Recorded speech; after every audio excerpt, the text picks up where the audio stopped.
عورت کے آنسو اس کی تکلیف میں اتنے نہیں نکلتے جتنے آنسو وہ الفاظ دیتے ہیں جس میں اس کی توہین کی گئی ہو۔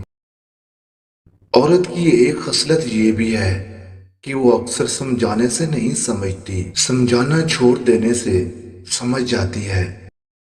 کسی کی بیٹی کی زندگی خراب کرنا ایک قرض ہے جو ایک نہ ایک دن آپ کی بیٹی کو اپنی زندگی سے ادا کرنا پڑے گا۔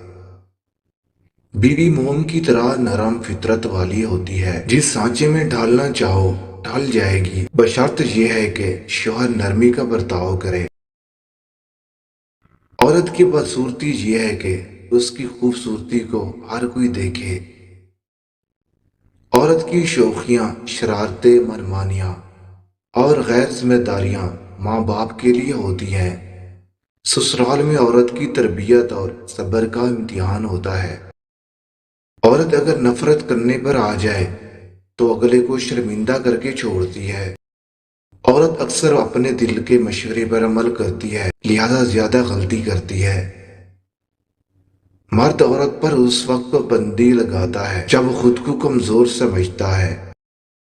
عورت جب ضد پر اتر آتی ہے تو وہ کسی کا نفع نقصان نہیں سوچتی، خود اپنا بھی نہیں۔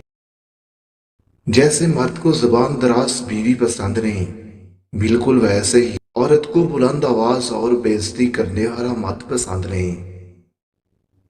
بیوی کبھی بھی اپنے خاوند کی نہیں سنتی، لیکن جب وہ سو رہا ہوتا ہے تو اسے سنتی بھی ہے اور محسوس بھی کرتی ہے۔ دوستو، آپ کی قیمتی وقت کا بہت شکریہ۔ اگر آپ کو یہ ویڈیو اچھی لگی ہے ہمارے چینل کو سبسکرائب کر دیں تاکہ آپ کو مزید ایسی اچھی ویڈیو ملتی رہے۔ آپ کے تعاون کا بہت شکریہ۔ اللہ حافظ۔